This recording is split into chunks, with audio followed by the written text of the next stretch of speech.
তুই এখানে কেন রে? এত নাটক করলি? আবার আমার রুমে কি করস? বড় আব্বু থাকতে বলছে। তোর বড় আব্বু থাকতে বললে তোকে থাকা লাগবে। সেই বিষ খাইতে বললে বিষ খাবি নাকি? ঈশান কিছু না বলে চুপচাপ দাঁড়িয়ে থাকলো। ইভা ধমক দিয়ে বলল, দরজা লাগিয়ে দিয়ে সোফায় গিয়ে শুয়ে পড়, আমার অনেক ঘুম পাচ্ছে। আর আমার কাছে আসলে কি হতে পারে বুঝতে পারছিস তো? জি।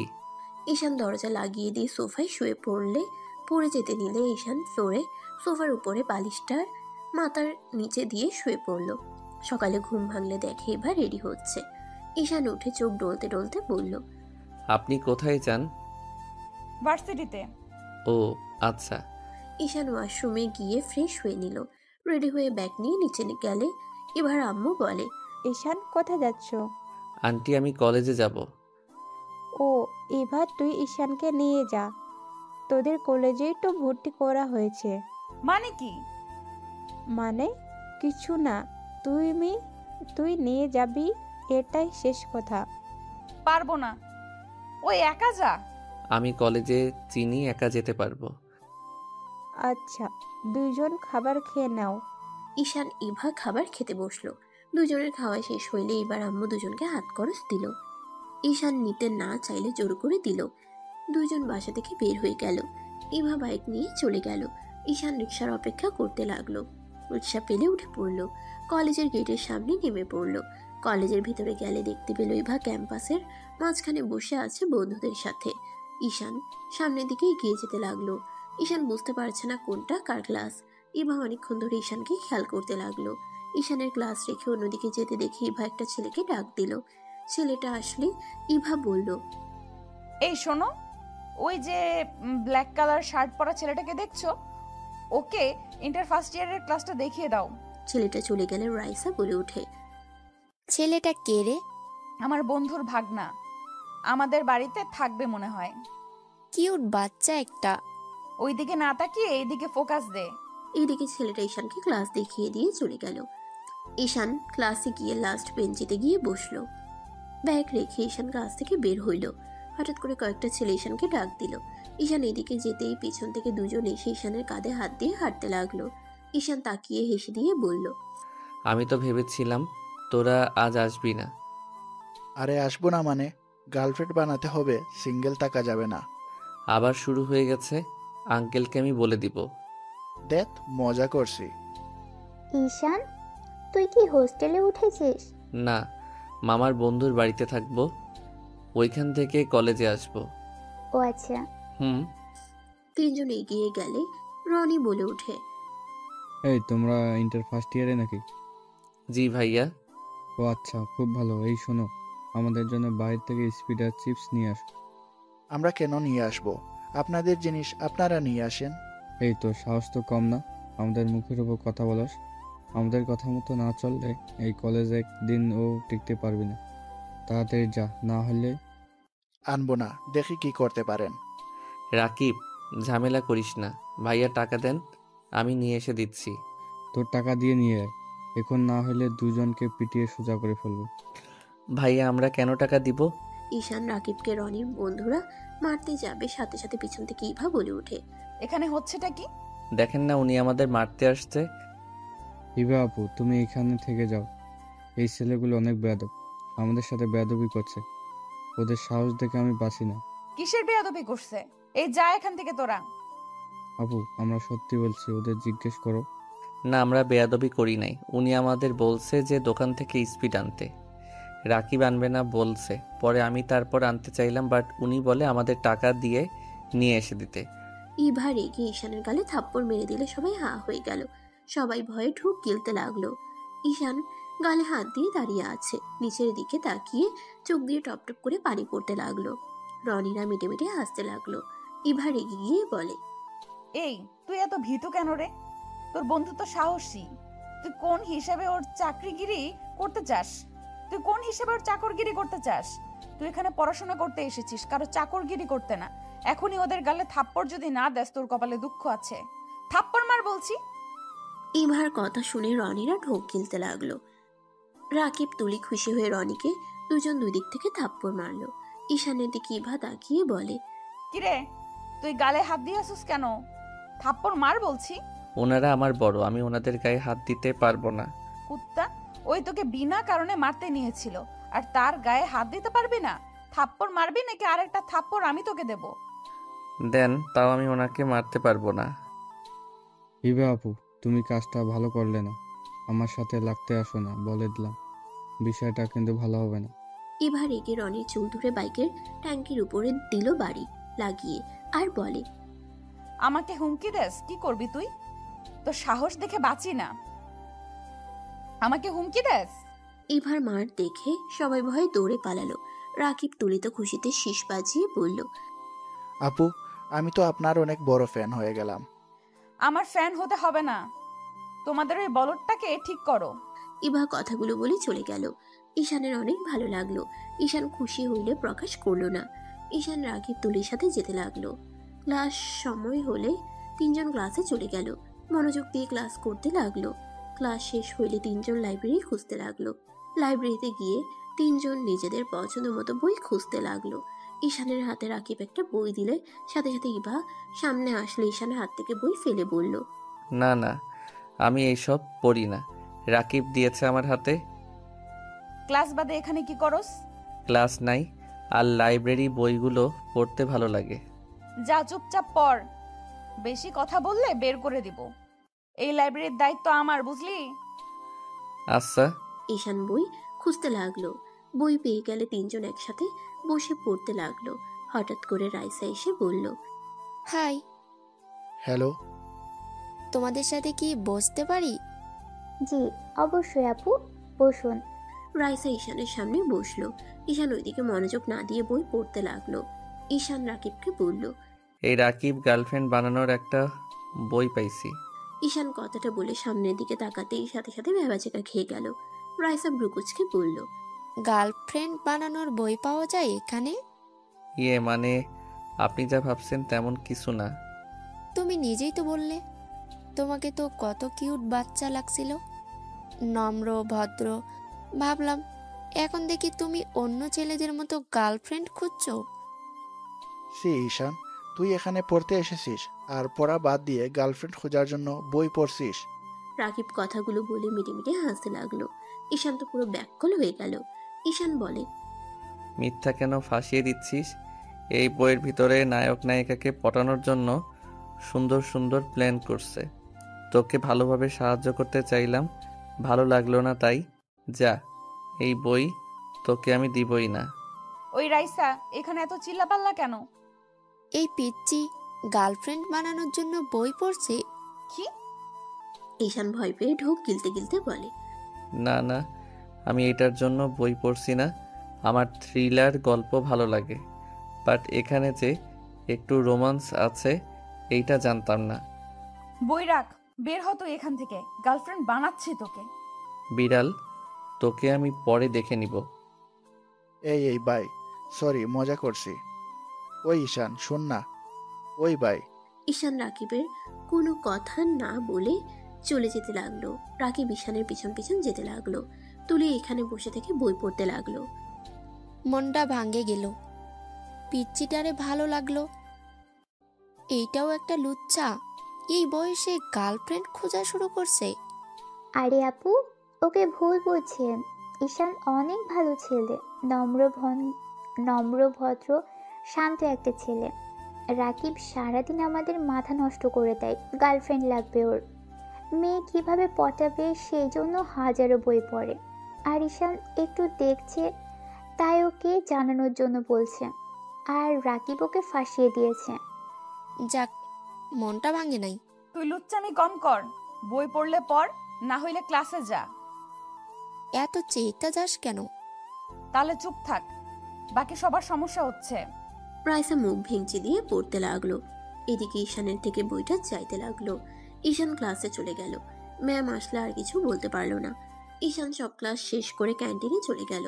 রাকিব ঈশানের কাছ থেকে বই নেওয়ার জন্য পিছনে পড়ে থাকলো। ঈশান সামোসা অর্ডার দিয়ে বসে পড়লো। তুলি বলে ওঠে, ঈশান, তোর গার্লফ্রেন্ড পাওয়া গেছে।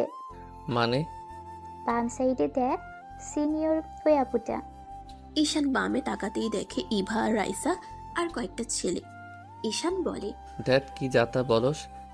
সত্যি বলছি, রাইসা আপু তোকে অনেক পছন্দ করে। মনে হয় তোর সাথে, মনে হয় তোর প্রেমে পড়ছে। ফালতু কথা বলিস না। তুলি আর কিছু বলল না। সামোসা আসলে ঈশান নিজের মতো করে খেতে লাগলো। খাওয়া শেষ হলে বিল দিয়ে তিনজন বের হয়ে গেল। মাঠের এক পাশে গিয়ে তিনজন বসে থেকে আড্ডা দিতে লাগলো। রাইসা আর কয়েকজন এসে বলল, এই তোমরা আমাদের জায়গায় কেন বসছো? এখানে কি নাম লেখা আছে নাকি যে কোনটা কার জায়গা?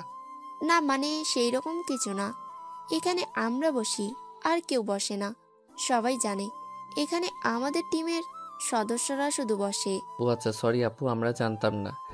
রাকিব চল গাছের ওই দিকে বসি, এখন ঝগড়া শুরু করিস না, উঠে। ওরা ডান সাইডে কিছুটা দূরে বসলো। ইভা কিছুক্ষণ পর এসে সবার সাথে বসলো।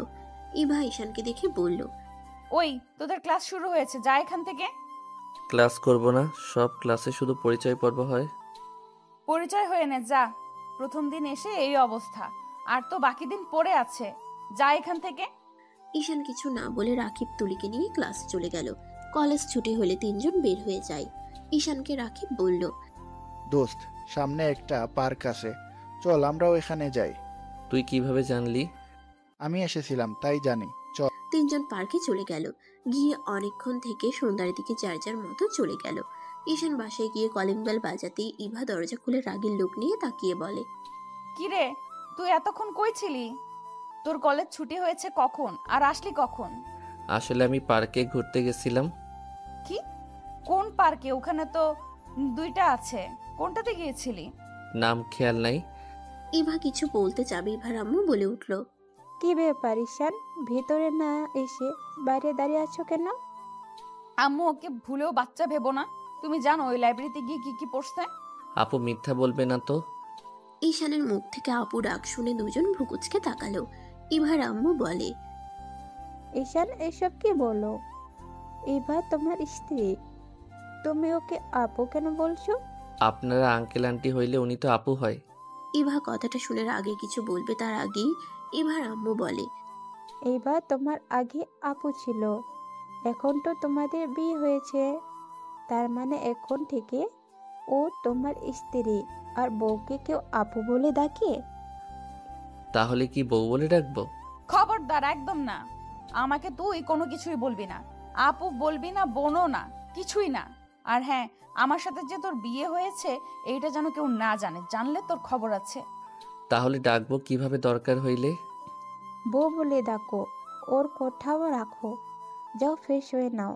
ঈশান আর কিছু না বলে ইভার রুমে চলে গেল। ইভা ঈশানের চলে যাওয়ার দিকে তাকিয়ে থাকলো। ইভা ঈশানের পিছন পিছন গেল। রুমে গিয়ে ঈশানকে বলল, এই, তুই রাইসার থেকে দূরে থাকিস, না হইলে তোর অবস্থা খারাপ করে দিব। কেন, রাইসা আপু তো অনেক ভালো। ও রাইসা অনেক ভালো, তাই না? লুচ্চামি শুরু হয়ে গেছে। কি বলেন, কিসের লুচ্চামি করলাম? আমি কি একবারও আপনাকে হিরোদের মতো কিস করছি নাকি? কি বললি? না, কিছু না। কথাটা বলে ঈশান ব্যাগ থেকে শার্ট প্যান্ট বের করে ওয়াশরুমে চলে গেল। গোসল করে ওয়াশরুম থেকে বের হয়ে বারান্দায় শার্ট প্যান্ট মেলে দিয়ে আসলো। এসে দেখি ইভা নুডলস খাচ্ছে। ইভা ঈশানের দিকে আরেকটা নুডলসের বাটি এগিয়ে দিয়ে বলল, এইটা তোর। ঈশান নুডলসের বাটি হাতে নিতেই ওর বোনের কথা মনে পড়ে গেল। ঈশানকে নুডলস বাটি নিয়ে দাঁড়িয়ে থাকতে দেখে ইভা বলল, কিরে, খাওয়া বাদ দিয়ে এইভাবে দাঁড়িয়ে আছিস কেন?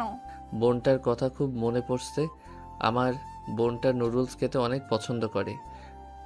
ও, তা তোর বোন তো বিয়েতে আসলো না? বড় আব্বু বড় আম্মু আমাকে এখানে মিথ্যা বলে নিয়ে এসেছে, আপনার সাথে বিয়ে দিয়েছে। এইটা তো বোন জানে না। ও আচ্ছা, তুই তোর বড় আম্মু বড় আব্বুকে অনেক ভয় পাস? হ্যাঁ। তোর আব্বু আম্মু কোথায়? আম্মু কোথায় জানি না, আব্বু মাতাল হয়ে সারাক্ষণ এক রুমে বন্দি হয়ে পড়ে থাকে। আমি শুনেছি তোর আম্মু নাকি অন্য ছেলের লগে ভেগে গেছে। বাজে কথা বলবেন না, আমার আম্মু কোথায় কেউ জানে না। আমার আম্মু অনেক ভালো মানুষ ছিল। আমার আম্মু আব্বু তো ভালোবেসে বিয়ে করেছিল, তাহলে অন্য কারোর সাথে চলে কেন যাবে? আমি কি জানি, একবার তোর বড় আব্বুর মুখে শুনেছিলাম। এইটা মিথ্যা কথা। হয়তো। এখন খা, পরে তোর বোনকে নিয়ে আসিস। রেস্তোরাঁ নিয়ে গিয়ে যা ইচ্ছা খায়, সব খাওয়াবনি। সত্যি বলছেন? হ্যাঁ, এখন খা। ঈশান সোফায় বসে খেতে গিয়েও খেতে পারল না। ঈশানের চোখ দিয়ে পানি পড়তে লাগলো। ইভা বলে উঠে, কি হলো আবার? আমি খেতে পারছি না। আমার বোনটা খেতে পেয়েছে কিনা তাও জানি না। আপনার ফোনে একবার বড় আম্মুকে কল দিতে দিবেন? কান্না করিস না, এই নে। ইভা ঈশানকে ফোন দিলে ঈশান ওর বড় আম্মুকে কল দিল। কল রিসিভ করতেই ঈশানের বোনের চিৎকার শুনতে পেয়ে বুঝতে আর বাকি রইল না। ইভা যেন চমকে গেল। ঈশান বলে উঠে, বড় আম্মু আমার বোনকে কেন মারছে? আমি তো বড় আব্বুর কথা মতো কাজ করলাম, তারপরও কেন মারছে? ঈশান বাপ আমার, আমাকে ক্ষমা করে দে। ঈশান, তুই তোর বোনকে নিয়ে কোথাও পালিয়ে যা, এখানে থাকিস না। ওরা তোদেরকে কখনোই ভালোবাসে না। ওদের জন্য নিজেদের জীবন দিলে ওরা খুশি হবে না কখনোই। আমি এখনই আসছি। ঈশান কল কেটে দিয়ে ইভার দিকে তাকিয়ে কান্না চোখে বলল, বউ আমাকে কিছু টাকা দিবেন? আমি আমার বোনটাকে নিয়ে অনেক দূরে যাব। আমি কাউকে জ্বালাবো না। আপনাকে আর আমার উপরে রেগে থাকতে হবে না। ঈশানের মুখ থেকে বউ ডাক শুনে ইভা ভাবনার জগৎ থেকে বের হয়ে বলল, ছি, ওরা এত খারাপ। ঈশান চল, আমি তোর সাথে যাব। ইভা বাইকের চাবি নিয়ে ঈশানের সাথে নিচে যেতে লাগলো। নিচে গেলে ইভার আম্মু ডাক দিলে কিছু না বলে দুজন দৌড়ে চলে গেল। ঈশান বাইকের চাবি নিয়ে বাইকে উঠে পড়ল। ইভা ঈশানের পিছনে উঠে পড়ল। ঈশান জোরে বাইক চালাতে লাগলো। ইভা ভয়ে ঈশানকে পিছন থেকে শক্ত করে জড়িয়ে ধরলো। 1 ঘন্টা জার্নি করে ঈশান ইভা বাসার সামনে নামলো। ঈশান ভিতরে ঢুকে পড়লো। দরজা ধাক্কাতে লাগলো। বড় আম্মু দরজা খুলে দিলে ঈশান বলে, বড় আম্মু আতিয়া কোথায়? ওর রুমে আছে, কাউকে যেতে দিচ্ছে না। ঈশান দৌড়ে যেতে লাগলো। ইভা ঈশানের পিছন পিছন যেতে লাগলো। ঈশান ঘরের সামনে গেলে ওর বড় আব্বু কিছু বলবে তার আগে ইভা চলে আসলে ভালো সাজার চেষ্টা করতে লাগলো। ঈশান দরজা খুলে দেখে ওর বোন অজ্ঞান হয়ে পড়ে আছে, সারা শরীরে মারের দাগ। ইভা চিৎকার করে বলল, ওই মেয়েটার গায়ে কে হাত দিয়েছে? এখন আমার সামনে আসবেন, না হইলে আমি এখানে ভাঙচুর করে দিব। ঈশানের বড় আব্বু বলে, মা তুমি শান্ত হও। আতিয়া আমার ছোট মেয়েকে মেরে ফেলতে নিয়েছিল। ঈশান আতিয়াকে কোলে তুলে নিয়ে বলল, ব্যাস, আর একটা মিথ্যা বলবেন না। আমার বোন পিচ্চিকে কতটা ভালোবাসে এই এলাকার সবাই তা জানে। আমার বোন কখনোই মারতে পারে না। আমি চলে যাচ্ছি। আর রফিক তালুকদার, আপনার বাবা যেন কারো না হয়। যে বাবা নিজেদের সন্তানের উপরে অত্যাচারিত হতে দেখে কিছু বলে না। আর বড় আব্বু, আমার বোনের যদি কিছু হয় তাহলে আপনার অহংকার আমি ভেঙে গুড়িয়ে দিব। ঈশানের চোখে মুখে রাগের ছাপ। ঈশানের কথা শুনে সবাই যেন অবাক হয়ে গেল। ঈশানের বোনকে নিয়ে চলে যাওয়ার সময় সদর দরজায় সজোরে লাথি মেরে চলে গেল। ইভা ঈশানের পিছন পিছন যেতে লাগলো। ইভা ঈশানকে বলে ওঠে, ঈশান, তুমি বাইক চালাও, আমি আতিয়াকে ধরছি। ঈশান আতিয়াকে বসিয়ে দিয়ে বাইকে উঠে পড়লো। আতিয়াকে ধরে ইভা উঠে পড়লো। বাইক নিয়ে সোজা হসপিটালে চলে গেল। আতিয়াকে হসপিটালে ভর্তি করে দিল। আতিয়ার জ্ঞান ফিরলে আতিয়া ঈশানকে হাত ধরে। ঈশানকে জড়িয়ে ধরে কান্না করতে করতে বলল, ভাইয়া, আমাকে ছেড়ে কোথায় চলে গেছিলে? ভাইয়া, আমি তোমাকে অনেক মিস করছি। ভাইয়া, আমি তোমাকে ছাড়া থাকতে পারবো না। ভাইয়া, আমি ওই বাড়িতে আর থাকবো না। আমাকে নিয়ে অন্য কোথাও চলো না। ভাইয়া, আমি তোমাকে কথা দিচ্ছি, আমি না খেয়ে থাকবো, তোমাকে একদম বিরক্ত করব না। প্লিজ ভাইয়া, আমাকে তোমার সাথে অন্য কোথাও নিয়ে চলো। আতিয়ার কান্না দেখে এবার চোখে পানি চলে আসলো। ইভা ঈশানকে বলল, ঈশান, মেডিসিনগুলো লিখে নিয়ে এসেছি।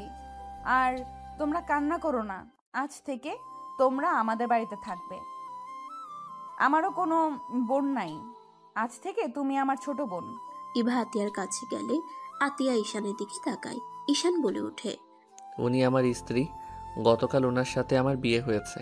আতিয়া খুশি হয়ে ইভাকে জড়িয়ে ধরে বলে, আপনি আমার ভাবি, আপনি কত সুন্দর, স্মার্ট। তুমি তো আমার থেকেও অনেক সুন্দর। আচ্ছা চলো, আমাদের বাসায় যাবে। না, বিয়ে হইলে তো বউরা শ্বশুর বাড়ি থাকে, জামাই ননদ কি আর ভাবিদের বাসায় থাকে নাকি? দূর ভাবি, বাদ। তুমি আমাকে আপু বলবে। আপুর বাসায় যেতে তো কোনো সমস্যা নেই, তাই না? কিন্তু আপনার আব্বু আম্মু কি আমাদের মেনে নেবে? আরে সমস্যা নেই, আমি আছি না, চলো। ঈশান ইভা আতিয়াকে ধরে নিয়ে যেতে লাগলো। 3 জন বাইকে উঠে বাসায় চলে আসলো। কলিং বেল বাজাতে ইভার আম্মু বলে, কোথায় গিয়েছিলে দুইজন? আতিয়াকে নিয়ে আসতে। কি ব্যাপার উঠিয়া? তোমার হাত পায়ে ব্যান্ডেজ কেন? আব্বুর বন্ধুর কাণ্ড। লোকটা আমাদের সামনে ভালো মানুষের রূপ দেখায়, আসলে লোকটা বদমাইশ একটা। আর আম্মু আতিয়া আজ থেকে আমাদের এখানেই থাকবে। আমার তো কোনো ভাই বোন নাই, আতিয়া আমার ছোট বোন হয়ে থাকবে। ভিতরে নিয়ে আয়। তিনজন ভিতরে গেল। আতিয়া বলে ওঠে, আন্টি আমি সব কাজ পারি, আপনাকে আমি সব কাজে সাহায্য করব, আমাকে একটু থাকতে দেন। আতিয়ার কথা শুনে ইভার আম্মু বলে, এভাবে বলছো কেন? তুমি এখানে থাকবে, তোমাকে কোনো কাজ করতে হবে না। আর ইভা, তুই ওদেরকে এভাবে ছেড়ে দিয়ে আসলি কেন? জেলে দিয়ে আসতে পারস নাই? আহারে, এইটুকু মেয়েকে কিভাবে মেরেছে? শুধু হাত পা ব্যান্ডেজ দেখছো, ও সারা শরীর দিয়ে লাল হয়ে গেছে মারের দাগে। ছি, মানুষ নাকি পুছু?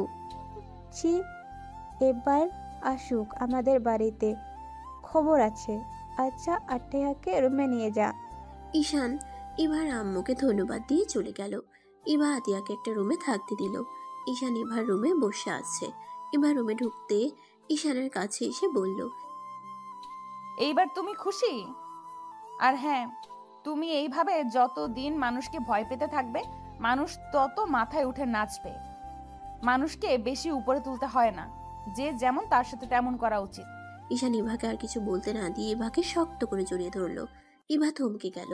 ঈশান কান্না করতে করতে বলল, আপনি নিজের মানুষ না হয়ে আমাদের থাকতে দিলেন, আমাদের কথা ভাবছেন, আর নিজের বাবা দেখেও চুপ থাকে। আপনাকে আমি কি বলে ধন্যবাদ দিব আমার বলার ভাষা নাই। আমি আপনাকে কথা দিচ্ছি, আমাদের জন্য আপনাদের কোনো ক্ষতি হবে এমন কোনো কিছু করব না। আমি আপনাদের সব কথা মেনে চলবো। ঈশান ছাড়ো। ঈশানের রাতের কথা মনে পড়তেই সাথে সাথে ছেড়ে দিয়ে বলল, সরি, আসলে আবেগে ধরে ফেলছি, আমার খেয়াল ছিল না। It's okay. ধন্যবাদ। আচ্ছা, ফ্রেশ হয়ে আসি। আচ্ছা যান। ইভা ওয়াশরুমে গেলে ঈশানের জড়িয়ে ধরা মুহূর্তটা বারবার মনে পড়তে লাগলো। চোখ বন্ধ করে ঈশানের স্পর্শ অনুভব করতে লাগলো। হঠাৎ করে মাথায় হালকা থাপ্পড় দিয়ে বলে, কি ভাবস? ওই তোর অনেক ছোট, ওর সাথে তোর কিভাবে যায়? একদম ওর কথা ভাববি না। ইভা কথাগুলো ভেবে ফ্রেশ হয়ে বের হইল। ঈশান খাটে বসে থেকে ভাবতে লাগলো, এখানে কি থাকা ঠিক হবে? একসাথে দুইজনের দায়িত্ব অন্য কারোর উপরে দেওয়া ঠিক না। আমাকে যে কোনো একটা জব খুঁজতে হবে। ঈশান কথাগুলো ভাবতে লাগলো। ইভা ওয়াশরুম থেকে বের হয়ে বলল, যাও ফ্রেশ হয়ে আসো, আম্মু খাবার খেতে ডাকছে, আমি আতিয়াকে নিয়ে গেলাম। ইভা চলে গেল। ঈশান ফ্রেশ হতে চলে গেল। ফ্রেশ হয়ে ঈশান নিচে চলে গেল। নিচে গেলে দেখে আতিয়া এত খাবার দেখে খুশি হয়ে মজা করে খাচ্ছে। ঈশান বোনের মুখে হাসি দেখে নিজের মুখে হাসি ফুটে উঠল। এবার আম্মু ঈশানকে দেখে বলল, ঈশান, তুমি আসো, খেয়ে নাও। ঈশান গিয়ে বসলো। ঈশানের হাতের দিকে আতিয়ার চোখ গেলে বলে, ভাইয়া তোমার হাতে কি হয়েছে? আমি তো খেয়াল করিনি। আতিয়ার কথা শুনে সবাই কিছুটা ভরকে গেল। ঈশান হাসি মুখে বলে, আর বলিস না, খেলতে গিয়ে টিনের টুকরার সাথে লেগে কেটে গেছে। উফ ভাইয়া, তুমি কি সাবধানে খেলতে পারো না? এখন থেকে সাবধানে খেলবো, তুই খা। ইভা দীর্ঘ নিঃশ্বাস ছাড়ল। আতিয়ার খাওয়া শেষ হলে সবার থেকে বিদায় নিয়ে রুমে চলে গেল। ইভা বলে ওঠে, ওই যেমন করে, ওই তো খেতেও পারে না, অল্প খেয়ে চলে গেল। ছোট মানুষ, পেটে যতটুকু জায়গা ততটুকু তো খাবে। আচ্ছা, তুমি ওকে মিথ্যা কেন বললে? কোন বিষয়? এই যে আমি তোমার হাতে চাকু দিয়ে কেটে দিলাম, আর তুমি বললে অন্য কোথা। ওই যদি জানতো আপনি করছেন তাহলে আপনাকে দেখে অনেক ভয় পেত, আপনাকে ঘৃণা করতো, ওই আপনাকে ভালোবাসতে শুরু করছে, আপনাকে অনেক পছন্দ করতে শুরু করছে, সেখানে আপনার প্রতি ধারণা অন্যরকম হয়ে যেত। ও আচ্ছা। চারজন টুকটাক কথা বলে খাবার খেয়ে যার যার রুমে চলে গেল। ঈশান দরজা লাগিয়ে দিয়ে পড়তে বসলো। ইভা খাটের উপরে বসে ফেসবুকিং করতে লাগলো। পড়া শেষ হইলে দেখে ইভা ফোন চালু করে ঘুমিয়ে গেছে। ঈশান আস্তে আস্তে কাছে গিয়ে ফোনটা অফ করে দিল। ইভাকে ধরে আস্তে আস্তে বালিশ ঠিক করে শুয়ে দিল। ইভা ঘুমের ভিতরে ঈশানকে জড়িয়ে ধরলো। ঈশান ভয়ে কাঁদতে লাগলো। ঈশানের কাঁপাতে এবার ঘুম ভাঙলে সাথে সাথে ধাক্কা দিয়ে রাগে লোক নিয়ে বলে, আবার আমার ঘুমের সুযোগ নিতে চাইছিলি? বউ, আমার কথা শুনে খালি ভুল বুঝবেন না। আপনি ফোন চালু করে আতশোয়া হয়ে ঘুমিয়ে গেছিলেন, আমি জাস্ট আপনাকে ঠিক করে শুয়ে দিচ্ছিলাম আর ফোন অফ করলাম। আপনি নিজেই তো জড়িয়ে ধরছিলেন। ভালো হয়েছে, যা ঘুমা। ঈশান লাইট অফ করে নিচে শুয়ে পড়ল। সকালে ঘুম থেকে উঠে ওয়াশরুমে চলে গেল। ফ্রেশ হয়ে রেডি হয়ে নিচে গিয়ে দেখে ইভা রেডি হয়ে আতিয়ার সাথে হেসে হেসে কথা বলছে। ঈশান নিচে গেলে আতিয়া বলে, ভাইয়া, আমি আন্টির সাথে একটাও জায়গায় যাব, তুমি আবার বাসায় এসে আমাকে খুঁজো না। কোথায় যাবি? আমার বান্ধবীর বাড়িতে যাব। তুমি ইভা বাসায় এসে খাবার খেয়ে নিও, আর রাতে নাও আসতে পারি। ও আচ্ছা। চারজন খেতে বসলো। খাওয়া শেষ করে ইভা ঈশান বের হয়ে গেল। ঈশান দাঁড়ালে ইভা বলে, বাইকে উঠে। না, আপনি যান। উঠেক, সমস্যা নাই, সবাই জানে তুই আমার আব্বুর বন্ধুর ভাগ্নে হোস। এবার কথা মতো ঈশান উঠে পড়ল। ঈশান মাঝখানে ব্যাগ রাখলে ইভা মুচকে হাসলো। বাইক জোরে চালাতে লাগলো। কলেজের গেটের সামনে নামতেই তুলি এসে ঈশানকে টেনে নিয়ে যেতে লাগলো। কি হয়েছে, এভাবে নিয়ে যাচ্ছিস কেন? আজকে ক্লাস করব না রাকিব, আমি তুই মিলে ঘুরতে বের হব। আর এক জায়গায় দাওয়াত আছে। কোথায়? তুই যে ভাইয়াটাকে বাঁচিয়েছিলি রক্ত দিয়ে, ওই ভাইয়াটার আজকে বার্থডে। ক্লাবে ভাইয়া পার্টি রাখছে। ভাইয়ার সাথে সারা দিন ঘুরে রাতে পার্টি করে বাসায় চলে যাস। তোরা দুইজন যা, আমি যেতে পারবো না, আমার কাজ আছে। যা, ভাইয়াকে তাহলে বল যা। ভাইয়াকে কোথায় পাবো? তুলি ঈশানের হাত ধরে নিয়ে যেতে লাগলো। ভার্সিটির দিকে নিয়ে যেতে লাগলো। 3 তলায় নিয়ে গিয়ে একটা ক্লাসে টেনে নিয়ে গিয়ে বলল, ভাইয়া। ঈশান নিজেকে সামলিয়ে নিয়ে সামনের দিকে তাকাতেই দেখে ইভা রাইসা ফ্রেন্ড গ্রুপের সবাই আসছে। রাফি ঈশানকে দেখে বলল, ঈশান কেমন আছো? আলহামদুলিল্লাহ ভাইয়া, আপনি কেমন আছেন? আর শুভ জন্মদিন ভাইয়া। ধন্যবাদ ব্রাদার। এইদিকে আসো, আমার ফ্রেন্ডদের সাথে পরিচয় করে দেই। রাফি ঈশানকে ধরে নিয়ে যেতে লাগলো। এক এক করে সবার সাথে পরিচয় করিয়ে দিতে লাগলো। ইভাকে দেখিয়ে দিয়ে বলল, আর এটাই আমার বেস্ট ফ্রেন্ড ইভা আর রাইসা। আরে, ওকে তো আমরা চিনি। ভাইয়া, ওই আপনার সাথে ঘুরতে যাবে না বলছে। সত্যি এটাই বলেছ? না মানে ভাইয়া, আমি তো আপনার বেস্ট ফ্রেন্ডদের বাসায় থাকি। আঙ্কেল তো মিটিংয়ের জন্য সিলেট গেছে, আর আন্টি আমার বোনকে নিয়ে কোথাও গেছে, রাতে আসবে না। বাসায় আমি আর উনি থাকবো। সেখানে একটা মেয়ে মানুষকে বাসায় একা রাখার সাহস হচ্ছিল না, যদি ভয় পাই। ঈশানের কথা শুনে সবাই অবাক হয়ে গেল। রাফি হেসে বলে, ওহ, এই ব্যাপার, তুমি ইভাদের বাসায় থাকো? আগে তো বলো নাই। আর ইভা তো আমাদের সাথে থাকবে, তাই এত চিন্তা করো না। আর আন্টি আমাদের বাসায় যাবে, তাই এত চিন্তার কিছুই নেই। আপনিও যাবেন নাকি? ওকে, তাহলে আমিও যাব। ওকে, তাহলে সবাই চলো। সবাই বের হয়ে গেল। ঈশানকে দেখে রাইসা বলে, ঈশান, তুমি আমার বাইকে আসো। তুলি, এবার বাইকে যাও। আর রাকিব, তুমি জাহিদের বাইকে ওঠো। আপু, আমি ওনার বাইকে উঠি, আপনি তুলিকে নিয়ে যান। ওনাকে তো চিনি ভালো করে, তাই অন্য মেয়ের বাইকে যেতে প্লিজ রাগ করেন না। ইভা মনে মনে খুশি হইল। কাউকে বুঝতে দিল না ইভা ঈশানকে নিয়ে যেতে লাগলো। রাইসার রাগ হইলেও কিছু বলল না। সবাই যেতে লাগলো। সারাদিন ঘোরাঘুরি। একটা জঙ্গলে গিয়ে সবগুলো ফেসে গেল। ইভা রেগে বলে, এই রাস্তাকে যেন আসতে বললি? কচুর দল, যা সামনে থেকে, গাছ সরা। ঈশান নেমে আর কয়েকটা ছেলে নেমে গাছ সরাতে লাগলো। সরিয়ে দিয়ে আবার বাইকে উঠলো। সবাই জঙ্গলের ভিতর দিয়ে উঠে রাস্তায় উঠে পড়লো। বাইক নিয়ে যেতেই হঠাৎ করে ইভা বাইক থামিয়ে বলল, এই তুমি চালাও, আমার হাত ব্যথা করছে। ঈশান বাইকের সামনে চলে গেল। ইভা ঈশানকে পিছন থেকে ধরে যেতে লাগলো। ঈশান কিছুটা অকওয়ার্ড ফিল করতে লাগলো। রাত 10টার দিকে বাম সাইডে ঘুরে যেতেই ঈশান ইভা দেখে সবাই বাইক থেকে নেমে হাঁটু গেড়ে বসে আছে। ঈশান ইভাকে নিয়ে পিছনে ঘুরে বাইক জোরে চালিয়ে নিয়ে যেতে লাগলো। ইভা রেগে গিয়ে বলল, এসব কি করছস? ওইখানে বন্ধুরা বিপদে পড়ছে আর তুই পালিয়ে যাচ্ছিস। ঈশান, বাইক থামা। ঈশান বাইক থামিয়ে বলে, আপনি বাইক নিয়ে থানায় যান, আমি ওইখানে যাচ্ছি। আমার সাথে তুইও চল। যান তো আপনি। ঈশান দৌড়ে সামনে থেকে একটা লাঠি তুলে দৌড়ে যেতে লাগলো। ইভা উপায় না পেয়ে থানার দিকে যেতে লাগলো। ঈশান ব্যাগ থেকে মুখোশ, হাত গ্লোভস পরে নিল, কালো জ্যাকেট পরে নিল। ঈশান সামনের দিকে যেতে লাগলো। তুলির দিকে একটা লোক হাত দিতে যাবে, সাথে সাথে ঈশান লাঠি ঢিল মারলো। সাথে সাথে লোকটার হাতে গেলে পুড়ে গেল। ঈশান দৌড়ে গিয়ে এক এক করে মারতে লাগলো। সবাই যেন হতভম্ব হয়ে গেল। চোখের সামনে 2 মিনিটের ভিতরে সবাইকে মাটিতে পড়ে যেতে দেখে সবাই যেন হাঁ হয়ে গেল। কেউ কিছু বলার আগে ঈশান দৌড়ে রাস্তা থেকে নেমে পালিয়ে গেল। আবার সবকিছু খুলে ঈশান ব্যাগ নিয়ে যেতে লাগলো। এর ভিতরে ইভা পুলিশকে নিয়ে চলে আসে। ইভা ঈশানকে বাইকে উঠতে বলে ঈশান বাইকে উঠে পড়লো। পুলিশ সবাইকে ধরে নিয়ে গেল। ইভাকে সবাই বলল, আমি তো ভেবেছিলাম তোরা দুইজন পালিয়ে গেছস।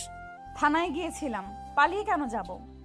এখন ভালো হয়েছে, সবাই মিলে মূর্তি বালের প্ল্যান করছে, জঙ্গল দিয়ে যাওয়ার রাস্তা বের করছে, যত সব। আমি কি জানতাম এমন হবে? ওই হোটেলটা অনেক সুন্দর, তোরা গেলে বুঝতে পারবি। তাড়াতাড়ি চল। সবাই বাইকে উঠে যেতে লাগলো। সবাই ঈশানের কথা বলতে লাগলো। ইভা প্রপোজকে তাকিয়ে বলে, তোরা কি পাগল হয়েছিস নাকি? হুট করে একটা ছেলে আসলো আর সবাইকে মেরে 2 মিনিটের ভেতরে পালিয়ে গেল। এটা কখনো সম্ভব নাকি? আরে সত্যি এমন হয়েছে?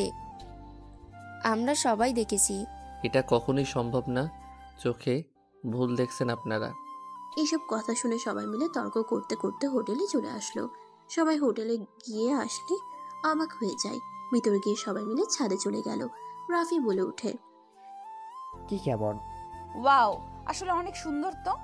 দিনের বেলা আসলে আরো ভালো হইতো। পার্টিটা এনজয় কর, এখানে দাঁড়িয়ে থাকিস না। ইভা চলে গেল। রাফি ঈশানের পাশে দাঁড়িয়ে বলে, আমি জানি ওই ছেলেটা কে ছিল। ঈশান মুচকি হেসে বলে, প্রকাশ না করা ভালো। ধন্যবাদ আবারও আমার প্রাণ বাঁচানোর জন্য। ধন্যবাদ দিয়েন না তো। আচ্ছা, সবাই এনজয় করছে, আপনিও করেন, যান। তোমার ভাবি আসবে, তারপর না হলে আবার ঝগড়া হবে। এত রাতে? ওই এই হোটেলে আছে, রেডি হচ্ছে। ও আচ্ছা। ওই তো এসে গেছে।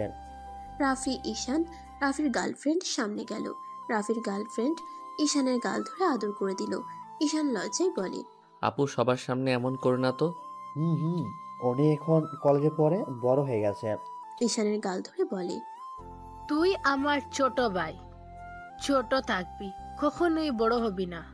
ঈশান হেসে বলে, ওকে আফা, যান। ইভা ঈশানকে রাফির গার্লফ্রেন্ডের সাথে এত খুশি দেখে রাগ হতে লাগলো। রাফির গার্লফ্রেন্ড সবার সাথে কুশল বিনিময় করে। 12টা বাজতেই সবাই কেক কাটার জন্য দাঁড়িয়ে গেল। কেক কাটা শেষ হইলে সবাই একে অপরকে লাগিয়ে দিতে লাগলো। ঈশানের মুখে রাফির গার্লফ্রেন্ড একদম ছড়িয়ে দিল। ঈশানও রাফির গার্লফ্রেন্ডের সারা মুখে দিয়ে দিল। ইভার রাগে শুনে জ্বলতে লাগলো। ইভা রাফির কাছে গিয়ে বলে, এই শালা, তোর গার্লফ্রেন্ড অন্য ছেলের সাথে এইভাবে মজা করছে, তোর রাগ হচ্ছে না? না, রাগ কেন হবে? শালা, তুই কি মানুষ নাকি? অন্য কিছু, নিজের গার্লফ্রেন্ডকে অন্য কারোর সাথে এত ঘনিষ্ঠ দেখলে যে কারোর রাগ হবে। দেখ, উল্টাপাল্টা ভাবা বন্ধ কর। আমার গার্লফ্রেন্ডকে আমি চিনি, আর ঈশাকেও ভালো করে চিনি। ইমা মুখ ভেঙচি দিয়ে চলে গেল। ঈশান আর রাফির গার্লফ্রেন্ড রাফির কাছে এসে রাফিকে ভূত বানিয়ে দিয়ে দুজনে হাসতে লাগলো। রাইসা এসে ঈশানকে দিতে যাবে, ঈশান হাত ধরে ফেলে। রাইসার মুখে দিয়ে দৌড় মারলো। রাইসা হেসে দিল। সবাই মজা করতে লাগলো। ঈশানকে সবাই ধরতে গেলে ঈশান ইভার পিছনে দাঁড়িয়ে গেল। সবার কেকগুলো ইভার মুখে লাগলো। ইভা রেগে গিয়ে ঈশানের মাথা ধরে মুখে সব কেক ঈশানের গালে ভরিয়ে দিতে লাগলো। সবাই হা হয়ে গেল। সবাই মজা করে। খাবার খেয়ে ফ্রেশ হয়ে সবাই রুমে চলে গেল। ঈশান, রাকিব, তুলি এক রুমে চলে গেল। অন্যদিকে ইভা ও ঈশানদের রুমে এসে শুয়ে পড়ল। ছেলেরা সোফায় যাও, আর আমরা দুইজন এখানে ঘুমাবো। দেখ, আপনারা তাকেন, আমি যাচ্ছি। কথাটা বলে দুইজন বের হয়ে গেল। ঈশান, রাকিব রাফিদের সাথে ঘুমাতে চলে গেল। সকালে ঘুম ভাঙলে সবাই নাস্তা করে বের হয়ে গেল। এখান থেকে যেতে লাগলো। রাফির ফোনে কল আসলে রাফি কল রিসিভ করে কথা বলে। ঈশান ইভাকে বলল, ঈশান, ইভা তোমাদের আমাদের বাসায় যেতে বলছে। আন্টি আমাদের বাসায় আছে। তিনজন বাইক সোজা রাফিদের বাসার দিকে যেতে লাগলো। তিনজন বাইক নিয়ে সোজা রাফিদের বাসার দিকে যেতে লাগলো। রাফিদের বাসায় যেতে যেতে 12টা বেজে গেল। রাফিদের বাসায় ঢুকতে ঈশান চারিদিকে দেখতে লাগলো। তিনজন সদর দরজা নক করলে দরজা খুলে গেল। তিনজন ভিতরে ঢুকতেই দেখতে পায় অনেকজন বসে আছে। ইভার আম্মু আতিয়া বসে আছে। একজন মহিলা আতিয়াকে খাওয়াই দিচ্ছে। ঈশান, ইভা, রাফি এগিয়ে গেলে ঈশান সালাম দিল। মহিলাটা পিছনে তাকাতেই ঈশান চমকে গেল। সবাই ঈশানের সালামের উত্তর দিল। সাগর চৌধুরী বলে ওঠে, আরে ঈশান, তুমি এখানে? ঈশানকে আপনি চিনেন নাকি দুলা ভাই? আসসালামু আলাইকুম আঙ্কেল, কেমন আছেন? অনেকদিন পর দেখা হইল। ভাইয়া, তুমি আব্বুকে চেনো? এই ফাজিল, কি বলিস? আতিয়ার সাথে সাথে মুখ চেপে ধরল। ঈশান রাহেলা বেগমের দিকে কিছুক্ষণ তাকিয়ে থেকে বলল, ফুপি কেমন আছেন? রাফির ফুপি ঈশানের কাছে এসে জড়িয়ে ধরে বলল, ভালো আছি, তুমি কেমন আছো? তোমার তো খোঁজ খবরই নাই। পড়াশোনার অনেক চাপ ছিল। এসএসসি রেজাল্ট কি? আলহামদুলিল্লাহ, আপনাদের দোয়া প্রথম হয়েছি, গোল্ডেন A+। মাশাআল্লাহ, বসো। সাগর, তোমরা ওকে কিভাবে চেনো? আরে এটাই তো সেই ছেলে যে রাফিকে বাঁচিয়েছিল রক্ত দিয়ে। সাগর চৌধুরীর কথা শুনে সবাই ঈশানের দিকে তাকিয়ে বলে, তোমার অনেক কথা শুনেছি, কখনো দেখা হয়নি। তুমি বাচ্চা একটা ছেলে হয়ে আমার কলিজাটাকে বাঁচিয়েছিলে, নিজের কথা না ভেবে। মানুষ হয়ে যদি মানুষকে সাহায্য করতে না পারি তাহলে কেমন মানুষ হইলাম? আর আমি একজন এতিম, আমি মরলে কারো কিছু যাবে আসবে না। বাট রাফি ভাইয়া আপনাদের চোখের মণি, আর আমি এতগুলো মানুষের চোখের মণিকে কিভাবে মরতে দিতে পারি? ঈশানের কথা শুনে সবাই ইমপ্রেস হয়ে গেল। ইভা যেন এই ঈশানকে চিনতে পারছে না। ইভা মনে মনে ভাবতে লাগলো, অতটুকু ছেলে না, চিন্তাধারা কত সুন্দর। ঈশান, ইভা, বসো। ঈশান বলে ওঠে, আন্টি বাসায় কখন যাবেন? বাসায় যেতে পারবে না, এখানেই থাকতে হবে। আন্টি দয়া করে আমার বোনকে এত ভালোবাসা দিবেন না। আমি চাই না আপনার ভালোবাসা পেয়ে আপনার থেকে আদর স্নেহ আশা আমার বোন করুক। ভাইয়া, তুমি কোনাকে চিনতে পারছো না? মাঝে মাঝে চেনা মানুষকে অচেনাভাবে এড়িয়ে যাওয়া ভালো। আর আতিয়া? ভাইয়া, উনি তো আমাদের। চুপ, একদম ভুলভাল কিছু নিজের মনে গেঁথে নিস না। আমরা এতিম, এটাই আসল পরিচয় আমাদের। কি বলো এসব? কিছু না আন্টি, আমি আতিয়া চলে গেলাম, আপনারা তাহলে থাকেন। আমাদের বাড়িতে এই প্রথম আসলে, এভাবে চলে যেতে পারবে না। ঈশান, চলে যেতে পারবে না? চলো আমার সাথে। দুঃখিত ভাইয়া, অসম্ভব এখানে থাকা। এই আতিয়া ওঠেক। আমি যাব না। আমার মাথা গরম হয়ে যাবে, ওঠেক তাড়াতাড়ি, না হইলে কিন্তু তোকে দুইটা জিনিসের ভিতর একটা বেছে নিতে হবে। ভাইয়া, তুমি এমন কেন করছো? আমি এখান থেকে যাব না। রাহেলা বেগমকে জড়িয়ে ধরে বলল, আমি আম্মুকে ছেড়ে কোথাও যাব না। আতিয়ার কথা শুনে ইভা রাফি হা হয়ে গেল। ঈশান রেগে বলল, আতিয়া, মেজাজ কিন্তু বিগড়ে যাচ্ছে। থাপ্পড় খাওয়ার আগে আমার সাথে চলো। উনি আমাদের কেউ না, আমাদের মা তো মেরে গেছে। অ্যানি আমার কোথা থেকে আসলো? না, আম্মু বেঁচে আছে। বড় আব্বু আমাদের মিথ্যা বলেছে। মিথ্যা বলে ভালোই বলছিল। তুই আমার সাথে যদি এখন না যাস তাহলে আমাকে সারা জীবনের মতো হারাবি। ঈশান, এমন কেন করছো?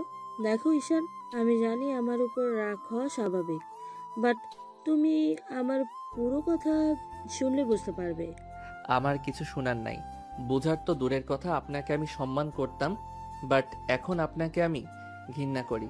বউ, আপনি ঠিক বলছিলেন, আজ তার প্রমাণ আমি পেলাম। ঈশান, আমি জানতাম না রাহেলা আন্টি তোমার আম্মু।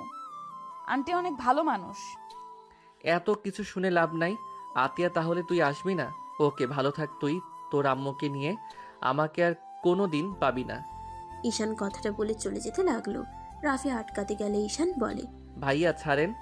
যেতে পারবে না, তুমি তো আমার ছোট ভাই হও, এখন থেকে যেতে পারবে না। ভাইয়া প্লিজ ছাড়েন, আমার মাথাটা গরম হয়ে যাচ্ছে। কেন মাথা গরম হচ্ছে? তোমার একবার ছোট আম্মুর কথা শোনা উচিত। উনি কি বলে সেটাই শোনো। শোনার কোনো দরকার নাই, ছোট থেকে অত্যাচারিত হয়ে এত বড় হইলাম। প্রতিনিয়ত ছোট বোনকে কষ্ট পেতে দেখতে দেখতে যখন বাড়ি ছেড়ে আসলাম, তখন ওনার সাহায্য আমার লাগবে নাকি? একবার যখন বের হয়ে এসেছি তখন আমার বোনকে নিয়ে ভালো থাকতেই পড়ব। আর এমন মা উনি আজ পর্যন্ত কোনো দিন আমাদের খোঁজ খবর নেয় নাই, আমরা বেঁচে আছি কিনা মরে গেছি। জেলে থাকা মানুষ কিভাবে তার সন্তানদের খোঁজ খবর নিবে বলতে পারো? মানে জানতে হইলে আমার কথা তোমাকে শুনতে হবে। 10 বছর আমি নিজের সন্তানদের খুনের জন্য জেলে ছিলাম। কি বলছেন? ঠিক বলছি। তোমার বাবা, তোমার বড় আব্বু আমাকে মিথ্যাভাবে ফাঁসিয়ে আমাকে জেলে দিয়েছিল। তোমাদের গুম করে প্রমাণ করে দেয় আমি তোমাদের খুন করেছি, আর সাগরের সাথে পালিয়ে যাওয়ার জন্য এমন করছি। হ্যাঁ, তোমার আম্মু ঠিক বলছে। 7 বছর আগে তোমার আম্মু জেল থেকে বের করি। আমি এইসব কিছু জানতাম না। 7 বছর পর যখন আমি দেশে আসি, তখন আমি ইভার আম্মুর থেকে সব শুনে পরে প্ল্যান করে ওকে জেল থেকে বের করে দেশের বাইরে নিয়ে চলে গিয়েছিলাম। আব্বু আর আপনি তো ভালোবেসে বিয়ে করছিলেন, তাহলে আব্বু আপনার সাথে এমন কেন করলো? আমি তোমার কাজের লোকের মেয়ে ছিলাম। ভালোবেসে বিয়ে করলেও তোমার আব্বু আমাকে সত্যি করে ভালোবাসতো না। তোমার দাদা যখন আমার নামে সব কিছু লিখে দেয় তখনই সবার আসল রূপ দেখা যায়। আমার থেকে সব কিছু লিখে নেওয়ার জন্য আমার উপরে অত্যাচার করতো, কিন্তু আমি তোমাদের ভবিষ্যতের কথা ভেবে দিতে রাজি ছিলাম না, কারণ ওরা দুই ভাই ছিল নেশাখোর, টাকা উড়ানোর ওদের কাজ। আমার সাথে যখন পেরে ওঠে না, তখন আমার সামনে তোমাদের দুইজনকে ছাদ থেকে ফেলে দেয় বস্তাতে ভরে। আমি যেন এক চিৎকার দিয়ে অজ্ঞান হয়ে যাই। তারপর কি হয় আমি জানি না। জ্ঞান ফেরার কিছুক্ষণ পর পুলিশ এসে আমাকে ধরে নিয়ে যায়। রাহেলা বেগমের কথা শুনে ঈশানের মাথায় কিছু আসছে না। ঈশান বলে, আমাদের যদি মেরে ফেলে তাহলে আমরা এখানে কি করছি? এটাই আমিও নিজেও জানি না। এবার আম্মু গতকাল আতিয়াকে যখন নিয়ে আসে তখন আমি জানতে পারি তোমরা বেঁচে আছো। একটা মানুষ সম্পদের জন্য কতটা জঘন্য হতে পারে, ছি, ভাবতেই ঘৃণা হচ্ছে। আর আব্বুও কিনা রাগের মাথায় যেন রক্ত উঠে যাচ্ছে। ঈশানের কাছে রাহেলা বেগম এসে জড়িয়ে ধরে বলল, ঈশান, আমি জানি তোমার অনেক রাগ হচ্ছে। রাগ করো না, আমি যত তাড়াতাড়ি পারি ওদের পাপের শাস্তি আমি ওদের দিব। আপনি আমাকে ক্ষমা করে দেন, আপনাকে দেখার পর আমার রাগ হচ্ছিল। আমি জানি রাগ হয় স্বাভাবিক। ঈশান রাহেলা বেগমকে জড়িয়ে ধরে বলে, আম্মু আমাদের ছেড়ে আর যাইয়েন না। ঈশানের কথা শুনে রাহেলা বেগম চোখের পানি মুছতে মুছতে ঈশানের কপালে চুমু দিয়ে বলে, আর কখনোই তোমাদের ছেড়ে যাব না। আমি সব সময় তোমাদের সাথেই থাকবো, আর কখনো একা করে দিব না তোমাদের। না আম্মু থাক, আপনাকে আমাদের সাথে থাকা দরকার নাই। যদি আপনার কথা খুব মনে পড়ে তাহলে একটু আমাদের আপনার সাথে দেখা করতে দিলে হবে। এটা কেন বলছো? তোমরা আজ থেকে এখানে থাকবে, তোমার আম্মুর সাথে থাকবে ঈশান? না আঙ্কেল, আমি চাই না আমাদের ভাই বোনের জন্য আপনাদের নতুন সংসার জীবনে সমস্যা হোক। আরে ধ্যাত, কি বলো? সমস্যা কেন হবে? দেখো, আমাদের কোনো বাচ্চা হয়নি, আমি কখনোই বাবা হতে পারবো না, বাট তোমরা আমাদের সন্তান হয়ে আমাদের কি বাবা মা বলে ডাকতে পারবে না? সাগর চৌধুরীর কথা শুনে সবাই যেন অবাক হয়ে গেল। রাফির হুপ্পি বলে, ভাই এসব কি বলছিস?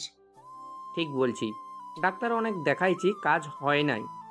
ঈশান, তুমি কি ওনাকে মেনে নিতে পারবে? আপনি সুখে থাকলে আমাদেরও তো সুখ, মা দুঃখে থাকলে কোনো সন্তান ভালো থাকতে পারে না। তারপর আমি আপনাদের এখানে থাকতে পারবো না। চুপ করো, তোমরা দুজনেই এখানে থাকবে। আব্বু আম্মু তোরা কি বলো?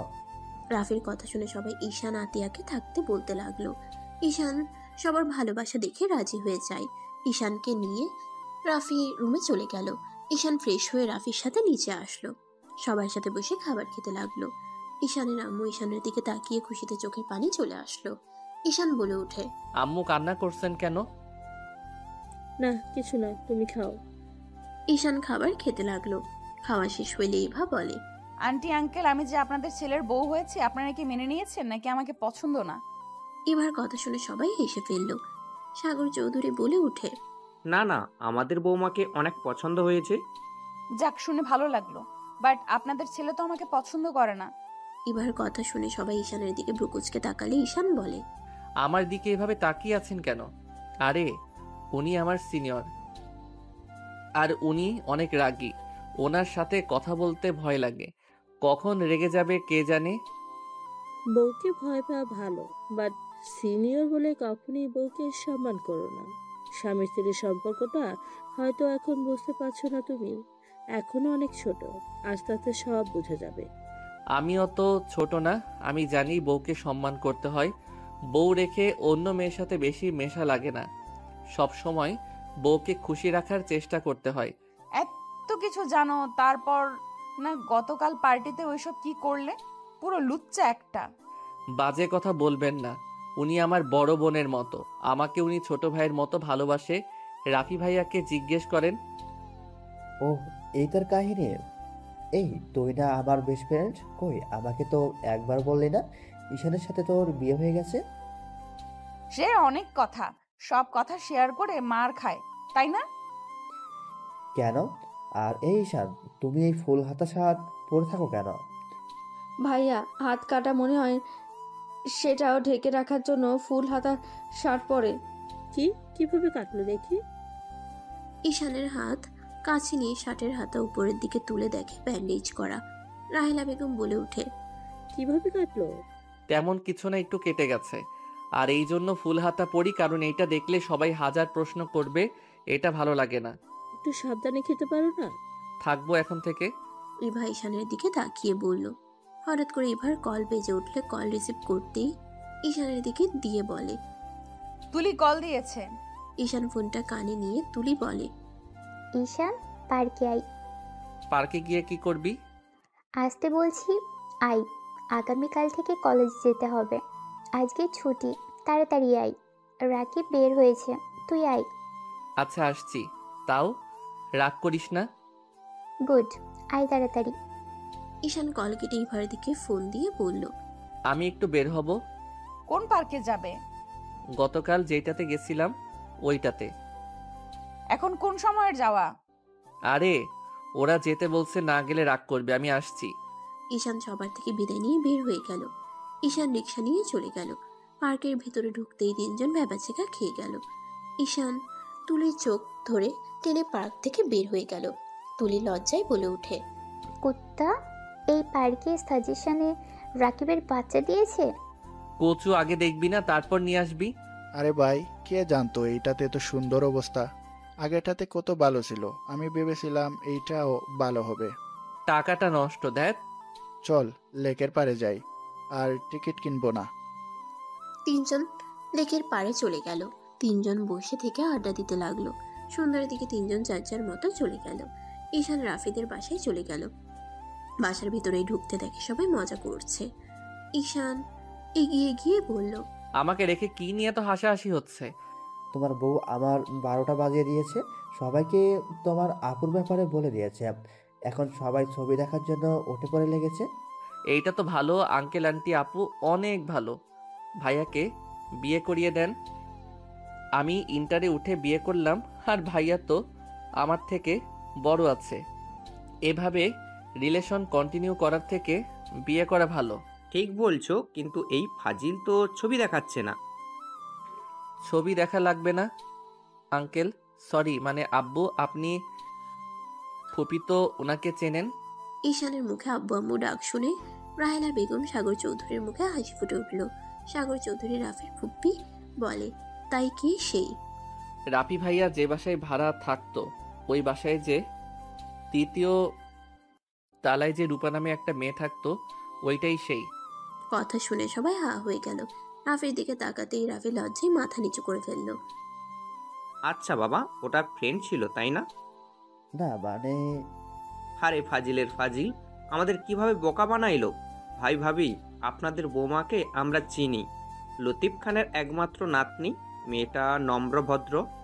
ওনারা তো আমাদের থেকে বড় লোক, ওনারা কি রাফির সাথে বিয়ে দিতে রাজি হবে? ধুর আম্মু, কি যে বলো না। আন্টি তো রাজি, আর আঙ্কেলকে আমি পটিয়ে ফেলবো।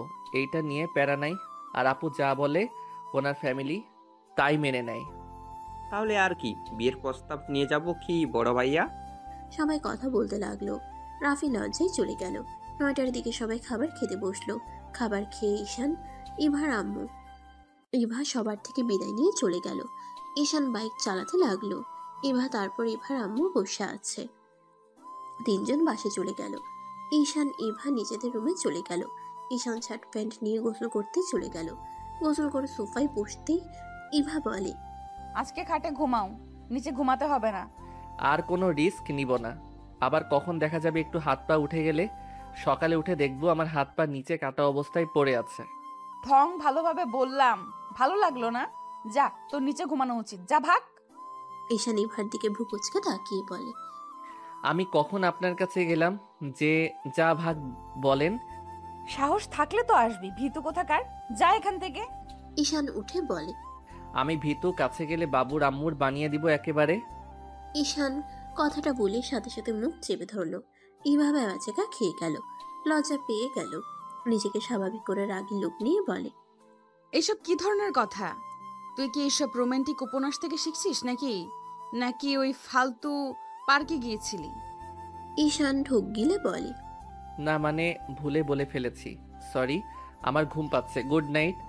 ঈশান কথাটা বলে বালিশ নিয়ে নিচে শুয়ে পড়লো। ইমা মুচকি মুচকি হাসতে লাগলো। লাইট অফ করে খাটে শুয়ে থেকে ঈশানের কথাগুলো ভাবতেই লজ্জায় লাল হয়ে যেতে লাগলো।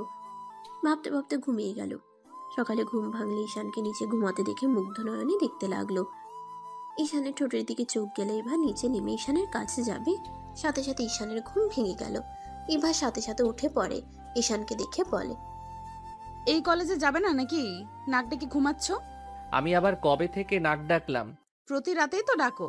কি অসম্ভব! অসম্ভব কেন? সত্যি ডাকি, হয়তো নিচে শুয়ে থাকার জন্য এমন হইতে পারে।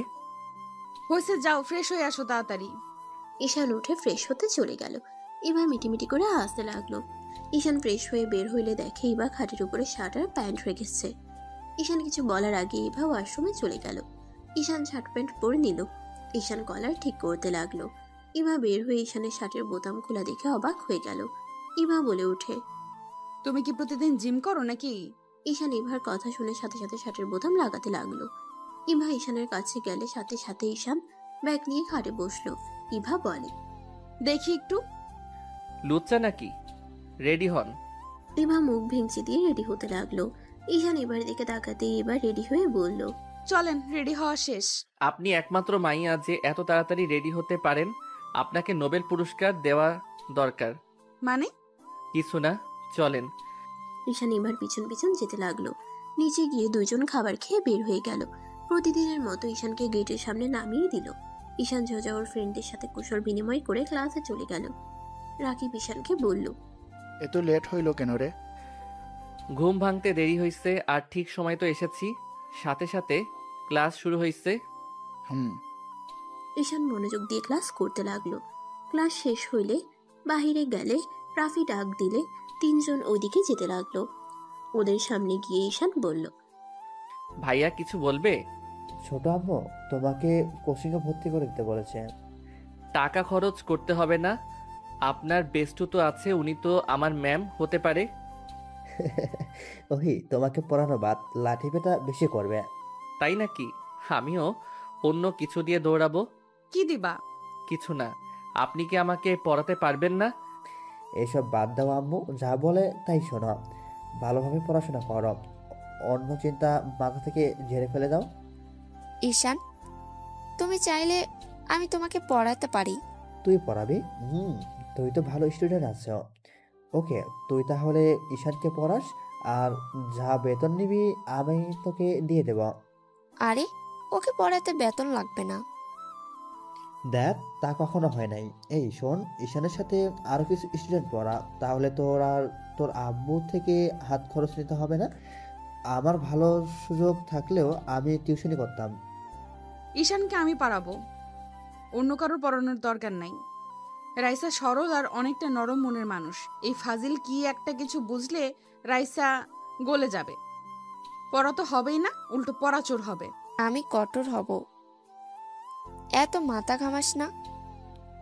রাইসা পড়াক, তুই আমার ভাইকে মেরে হাড্ডি ভেঙে দিবি। এই, তুই কার কাছে পড়বি বল? দেখ, আমি কারো কাছে পড়বো না। রাকিব, রাকিব চল এখান থেকে, এখানে থাকলে ঝামেলা হবে। ঈশান কথাটা বলে রাকিব তুলিকে নিয়ে দৌড় দিল। তিনজন সোজা ক্লাসে চলে গেল। ক্লাস করতে লাগলো। হঠাৎ করে নিচের দিকে চোখ যেতেই ঈশান অবাক হয়ে যায়। ঈশান রাকিবকে বলে, রাকিব, নিচে কি হয়েছে রে? ওদিকে এত মানুষ কেন দৌড়ে যাচ্ছে? কি জানে, ক্লাস শেষ হোক না, চল দেখে আসি কি হয়েছে। ঈশান রাকিব তুলি ম্যামকে কিছু না বলে পিছনের দরজা দিয়ে বের হয়ে আসলো। দৌড়ে ওদের সাথে যেতে লাগলো। ঈশান একজনকে হেসে বলল, ভাইয়া, ওইদিকে দৌড়ে যাচ্ছেন কেন? হঠাৎ করে রাফির কণ্ঠে ডাক শুনে ঈশান চমকে গেল। তিনজন দৌড়ে যেতে লাগলো। পুরনো ক্লাসের ওইদিকে সবাইকে ভিড় ঠেলে তিনজন সামনের দিকে তাকাতেই থমকে গেল। দেখে রনির অনেকগুলো গুন্ডা দিয়ে রাফির ফ্রেন্ডদের মারছে। ওইদিকে তাকাতে ঈশানের মাথায় যেন রক্ত উঠে গেল। ঈশান চিৎকার করে বলল, রনি আমার ওনার দিকে, যদি তুই আর একটু এগিয়ে যাস না, রনি নিজের ভালো চাইলে এখন থেকে সবাইকে নিয়ে যা। ঈশানের কথা শুনে সবাই হাসতে লাগলো। রনি হেসে বলে, কি করবি রে তুই আমার? ওই ওই রাকিব আর তুলিকেও ধর, ভাইয়া ওরা আমাদের সাথে বেয়াদবি করছে। রনি লোক তুলির দিকে হাত বাড়াতে ঈশান হাত ধরে একটা মোচড় দিয়ে ভেঙে মাটিতে ফেলে এক শট দিয়ে অজ্ঞান করে দিল। সবাই চমকে উঠল। ঈশান বলে, দেখি তোদের কত বড় বুকের পাটা হয়েছে যে আমার স্ত্রী আমার ভাই বোনদের গায়ে হাত তুলোস। ঈশানের কথা শুনে সবাই অবাক হয়ে গেল। ঈশান এক এক করে সবাইকে চোখে নিমিশেই মেরে অজ্ঞান করে দিতে লাগলো। রাফি শুধু হাসতে লাগলো। রাফি হাসতে হাসতে বলে, রনি, তোদের হাতে এখনো পালানোর সুযোগ আছে। ইভার কাছে ক্ষমা চেয়ে পালা। আমি কি ওকে ভয় পাই নাকি? আমি ভাইয়া, তুমি বসে আছো কেন? মারো ওকে। রনির ভাই ঈশানের দিকে ঘুরে তাকাতেই রনির ভাই কাঁপতে লাগলো। দূরে এসে রনিকে থাপ্পড় মারতে মারতে বলে, স্যার, ওকে ক্ষমা করে দিন। ওই তো ছোট মানুষ, বুঝতে পারে নাই। আমি আমার ভাইকে মারছি, আপনি সবাইকে নিয়ে চলে যান। আমি এখনই সবাইকে ছেড়ে দিচ্ছি। রনির ভাইয়ের কথা শুনে সবাই হতভম্ব হয়ে তাকিয়ে আছে। ঈশান রাগের সামনে চেয়ারে কাছাড় দিয়ে ভেঙে বলল, আপনি এমন কলেজে এসে মাতবাড়ি করেন? আপনার এত বড় সাহস কিভাবে হয়? এখানে অন্যায় কাজে ভাইকে প্রশ্রয় দেন। আমি যদি আপনার একটা ব্যবস্থা না করছি, আমার নামও। ঈশান আর কিছু বলার আগেই পা ধরে জড়িয়ে ধরে কান্না করতে করতে বলে, স্যার, আমার ভুল হয়ে গেছে, আমাকে ক্ষমা করে দেন। আমি কাজে সাহায্য করতে চাই নাই। আমার ছোট ভাই আমাকে ব্ল্যাকমেল করে আসতে বাধ্য করেছে। আমি যদি না আসতাম তাহলে ওই আত্মহত্যা করতো। ঈশান রেগে গিয়ে বলে, আত্মহত্যা করার খুব শখ তোর, তাই না? আমি তোকে মৃত স্বাদ দিব। ওয়েট। ঈশান যেতে নিবে ঈশানের পা রনির ভাই শক্ত করে জড়িয়ে ধরে থাকে। রনিকে বলে, রনি, সারা জীবন হসপিটালে থাকতে না চাইলে দৌড়ে পালিয়ে যা, তাড়াতাড়ি এখান থেকে যা। আমি কোথাও যাব না। তুমি ওই পিচ্ছির বাচ্চাকে দেখে কেন ভয় পাচ্ছ? কে পিচ্ছি রে? এই আপনি পা ছাড়েন। আপনার ভাইকে আমি একটু পিচ্চিগিরি দেখাই। রনির ভাই বলে, তুই এখান থেকে যাবি? কিসের ভাব দেখাস তুই? হ্যাঁ, তুই জানোস ওই কে? ওই যদি একবার বসকে কিছু বলে, আমার চাকরি থাকবে না, আর তোকে জেলে দিতে 1 মিনিট সময় লাগবে না। আর ওই যদি তোকে মারে, সব প্রমাণ 1 নিমেষেই শেষ হয়ে যাবে। রনির ভাইয়ের কথা শুনে সবাই যেন ঈশানের দিকে তাকিয়ে আছে। রনি ভয়ে কাঁপতে লাগলো। রনি দৌড়ে পালিয়ে গেল।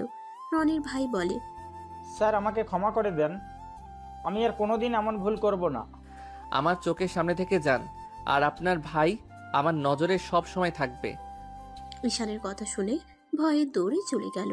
রাকিব, তুলি, ইভা, রাফি বাদে সবাই যেন ভূত দেখার মতো দেখছে। ঈশান ইভার কাছে গিয়ে দড়ি খুলে দিল। ইভা ঈশানকে বলল, আমি কি চোখে ভুল দেখছি? জানি না। ব্যথা পাইছো? ঈশান ইভার ঠোঁটের রক্তগুলো মুছে দিতে লাগলো। ইভা রাগ করে বলল, যা এখান থেকে কুত্তা। তুই এতক্ষণ কই ছিলি? আর একটু হইলে সবার সামনে। ইভা কথাগুলো বলে কান্না করতে লাগলো। ঈশান ইভাকে জড়িয়ে ধরে বলল, সরি, আমি ক্লাসে ছিলাম, আর আমি থাকতে তোমার ক্ষতি কেউ করতে পারবে না। আর ওই সবাই এভাবে কি দেখেন? এখান থেকে যাবেন। ঈশানের কথা শুনে সবাই চলে যেতে লাগলো। রাইসা হতভম্ব হয়ে তাকিয়ে আছে ঈশান আর ইভার দিকে। রাফি আর সবাই কাশি দিয়ে বলল, আমি তোর বড় ভাই, রোমান্স পরে কর। ঈশান সাথে সাথে ইভাকে ছেড়ে দিয়ে বলল, সরি ভাইয়া, ভুল সময় চলে এসেছি।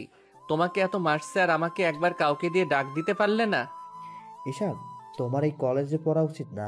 এখান থেকে চলো। ইভা, ঈশানের হাত ছাড়ো। কোন হাত ছাড়বো? ওর বিপদ আছে, এখানে থাকা নিরাপদ না।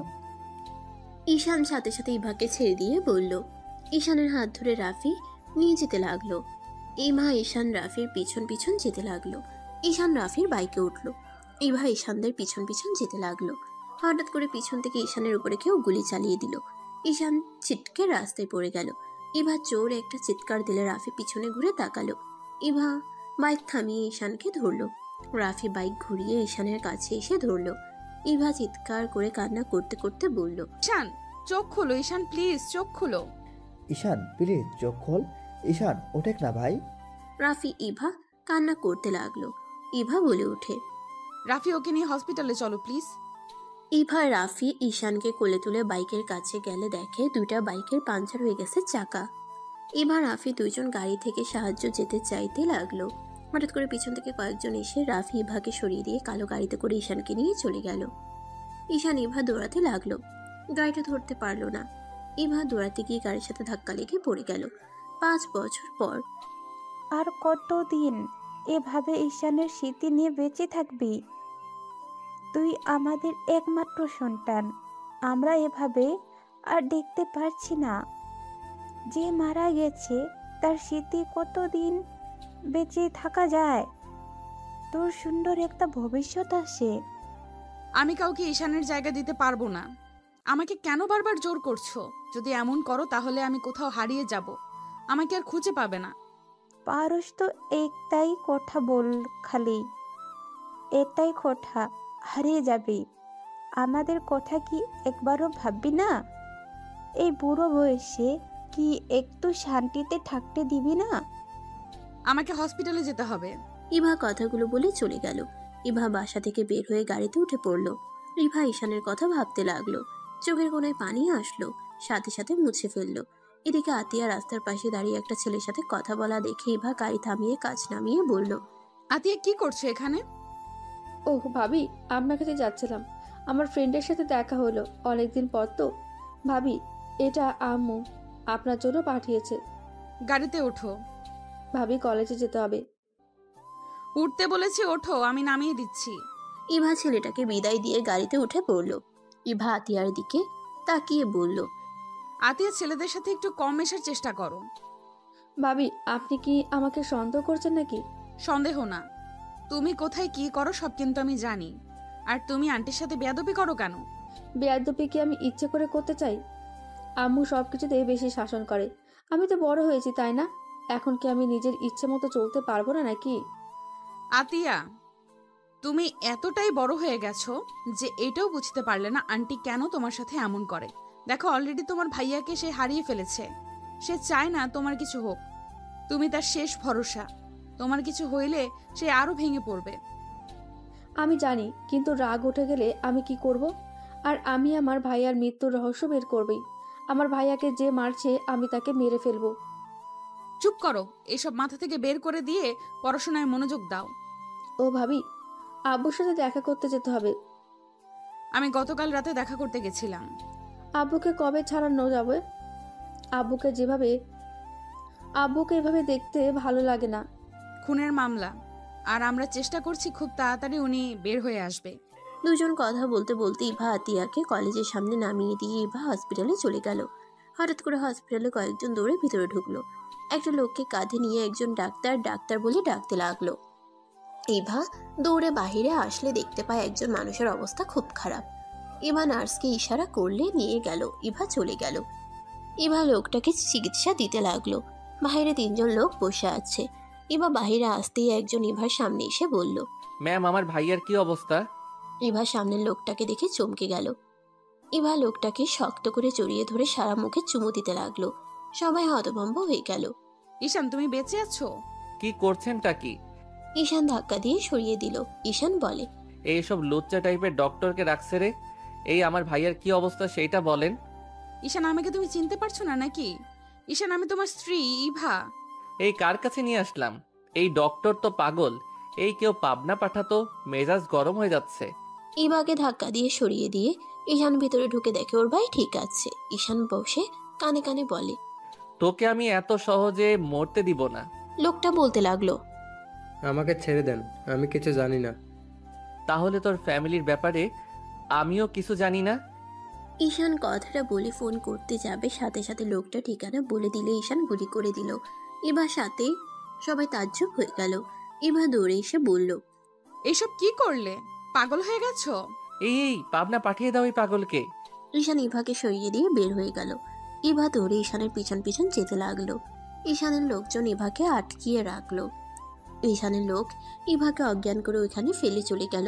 ঈশান ইভার দিকে তাকিয়ে থেকে অন্যদিকে তাকিয়ে থাকলো। ঈশান সোজা নিজের মিশনে চলে গেল। একজন বলে ওঠে, স্যার, আপনার সাথে আমার কথা ছিল। কি কথা? লোকটা বলে, সবার সামনে বলতে পারবো না। তাহলে পরে বলো।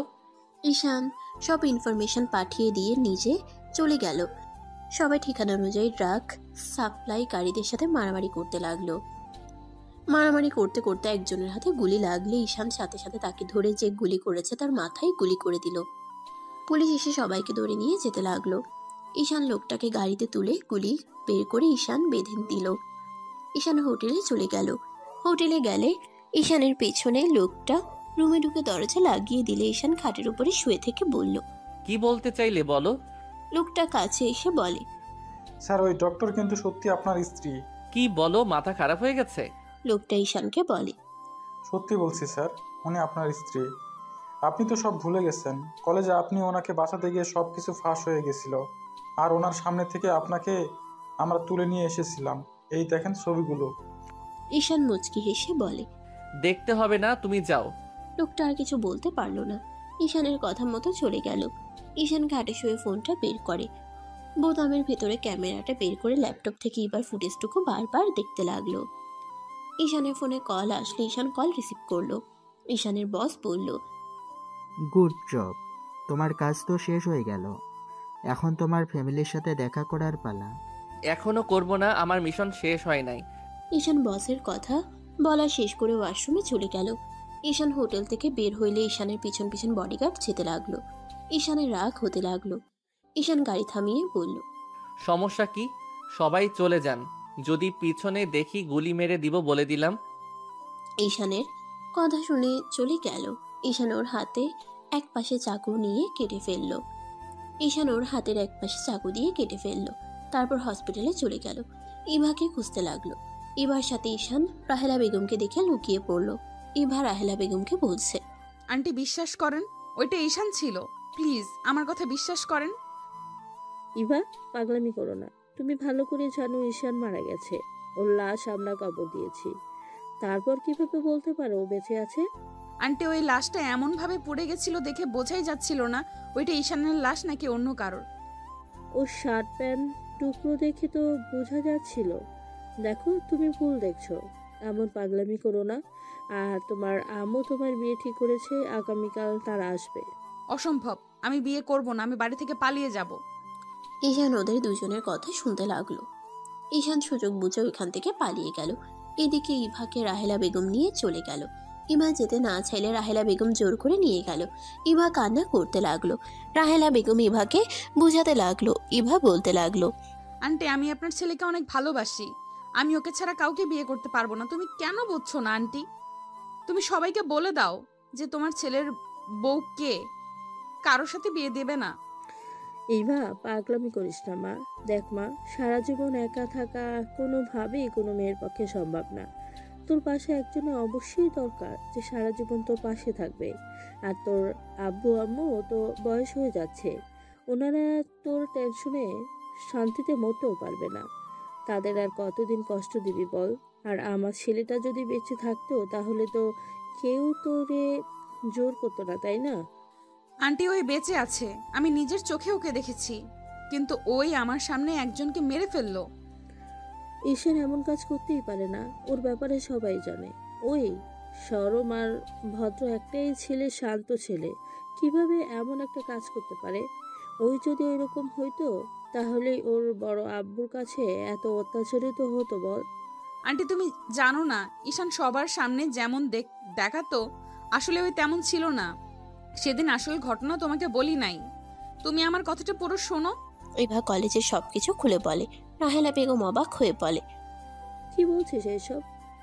হ্যাঁ ঠিক বলছি, ঈশান নাকি এমন ক্ষমতাও আছে যেখানে নাকি ওই কাউকে খুন করলে তার প্রমাণ পাওয়া যায় না। রনির ভাই পর্যন্ত ঈশানের পা ধরে কান্নাকাটি করেছিল, রনির জীবন ভিক্ষা পর্যন্ত চাইছিল। রাফি নিশ্চয়ই কোনো কিছু জানে। আমার ছেলেটা কেন রাজনৈতিক দলের সাথে জড়িত গেছিল না তো? আমি তা জানি না, রাকিব তুলিও কোনো কিছু বলতে পারে না। ওরা সেদিন প্রথম ঈশানের এই রূপ দেখেছে, তারপর তো ঈশানকে হারিয়ে ফেললাম। একবারের জন্য বলতেও পারলাম না আমি ওকে কতটা ভালোবাসি। কথাটা বলে ইভা কান্না করতে লাগলো। রাহেলা বেগম ইভাকে সান্ত্বনা দিতে লাগলো। এদিকে ঈশান হোটেলে গিয়ে বসের সাথে কথা বলতে লাগলো। কথা বলা শেষ করে ঈশান ভাবতে লাগলো কি করবে। ভাবতে ভাবতে রাত হয়ে গেল। রাত 9টা বাজতে ঈশানের ফোনে কল আসলে ঈশান কলটা রিসিভ করে বলল, ঈশান, ব্যাপারটা অন্যদিকে চলে যাচ্ছে। আজকে বিয়ে, তুমি যেভাবে হোক চলে আসো। কি বলছো ভাইয়া, বিয়ে মানে আজকে? আঙ্কেল আন্টি জোর করে দিচ্ছে। ইভা অনেক কান্না করতেছে। বর কি এসেছে নাকি না? এখনো আসে নাই, রওনা দিয়েছে। আচ্ছা বাই। ঈশান কল কেটে দিয়ে কি করবে ভেবে না পেয়ে হঠাৎ মাথায় আইডিয়া আসলো। ঈশান কয়েকজনকে কল দিয়ে মোড়ের সামনে পাঠিয়ে দিল। অপেক্ষা করতেই ঈশানের ফোনে কল আসলে ঈশান বাইক নিয়ে চলে গেল। বরের গাড়ি থেকে বরকে নামিয়ে ঈশান সাইডে নিয়ে গিয়ে বলল, এই বিয়ে আপনি করতে পারবেন না। যাকে বিয়ে করছেন সেই আমার স্ত্রী। আমি একটা ঝামেলার কারণে তাদের সামনে যেতে পারছি না। লোকটাকে বোঝানোর পর লোকটা সাহায্য করতে রাজি হয়ে গেল। ঈশান বরের গাড়িতে উঠে চলে গেল। ঈশান মুখে রুমাল দিয়ে চলে গেল। ঈশানকে দেখে সবাই কানাঘুষা করতে লাগলো। ইভাকে নিয়ে আসতে শুরু করলো। ইভার দিকে চোখ লেগে বোঝা যাচ্ছে ইভা যেন পাথরের মূর্তি হয়ে গেছে। রাহেলা বেগম ইভাকে ঈশানের পাশে বসিয়ে দিল। আতিয়া ঈশানের দিকে তাকিয়ে বলল, আচ্ছা দুলাভাই, আপনাকে না কেমন যেন আমার ভাইয়ের মতো লাগতেছে। আচ্ছা, আপনার মুখ ঢেকে রাখছেন কেন? এই যুগে কে মুখ এভাবে রুমাল দিয়ে ঢাকে? ঈশান তো ঢোক গিলতে লাগলো।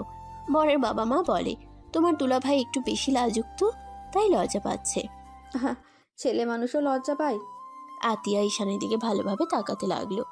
আতিয়া বারবার ঈশানের দিকে তাকালে ঈশান নিজের মুখ ভালো করে ঢাকতে লাগলো। রূপা বলে ওঠে, আরে দুলাভাই, এত লজ্জা পাইয়েন না, দেখি মুখটা।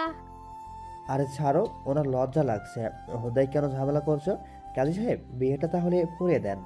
ইভা রাফির দিকে তাকিয়ে আছে। রাফি এবার চোখের পানিগুলো দেখে চোখ সরিয়ে নিল। কাজী বিয়ে পড়াতে লাগলো। ঈশান ভয়েস চেঞ্জ করে কবুল বলতে লাগলো। ইভাকে বলতে বললে ইভা কোনো কথা বলে না। ইভার আম্মু কাছে এসে কানে কিছু বলে। ইভা কবুল বলতে বাধ্য হইল। বিয়ে পড়ানো শেষ হয়ে গেলে ইভা দৌড়ে চলে গেল। ঈশান মুখে রুমাল সরিয়ে দিলে সবাই যেন থমকে গেল। রাহেলা বেগম আতিয়া দৌড়ে এসে ঈশানকে জড়িয়ে ধরে কান্নায় ভেঙে পড়ল। রাহেলা বেগম বলে ওঠে, ঈশান, তুই বেঁচে আছোস? ঈশান, এতদিন কোথায় ছিলি? ঈশান, 5 বছর একটা বারোকে আমাদের কথা মনে পড়ে নাই? আম্মু শান্ত হন প্লিজ। আতিয়া পাগলি, কান্না বন্ধ করবি? তোর কান্না দেখে মনে হচ্ছে আমি মারা গেছি নাকি? কুত্তা বিড়াল, তুমি অনেক খারাপ। তুমি জানো না আমি তোমাকে ছাড়া থাকতে পারি না? কুত্তা, তুমি এতদিন কোথায় ছিলে? কুল বোন আমার, আর মারিস না তো। আমাকে কথা বলার সুযোগ তো দে। ঈশান এবার আম্মু আব্বুর দিকে তাকিয়ে বলে, সরি আঙ্কেল আন্টি, আমার জন্য আপনার মেয়েকে অনেক কষ্ট পেতে হইল। তুমি এমন কেন করলে? তুমি বেঁচে থাকা সত্ত্বেও তুমি কেন এমন করলে? তুমি জানো আমরা আমাদের মেয়েকে কতটা পেশা দিয়েছি, কতটা কষ্ট দিয়েছি। এই বিয়েটা ব্ল্যাকমেল করে দিতে হচ্ছে। এবার ঠিক বলেছিল, আমরা ওর কথা বিশ্বাস করি নাই। এবার আম্মু কান্না করতে লাগলো। ঈশান এবার হবু বর আসলে ঈশান ওদেরকে ধন্যবাদ দিয়ে দিল। ওরা সবাই বিদায় নিয়ে চলে গেলে ঈশান কিছু বলবে তার আগেই বডিগার্ড এসে রাফিকে দেখে বলে, স্যার, ওনাকে আমি চিনি। স্যার, উনি ওই সেই দিন ছিল। আপনি প্লিজ সবাইকে নিয়ে চলে যান। আমি কল দিলে আমাকে নিয়ে যাইয়েন। লোকটা ঈশানের কথা শুনে চলে গেল। ঈশান সবার দিকে তাকিয়ে কান ধরে বলল, সরি সরি সরি, প্লিজ সবাই ক্ষমা করে দেন। আমার পুরো কথাটা একটু ধৈর্য ধরেন। কি বলবে বলো? সেই দিন আমার উপরে RS গ্রুপের মালিক হামলা করেছিল, কারণ আমি তাদের অবৈধ সব কিছু ধরিয়ে দিয়েছিলাম।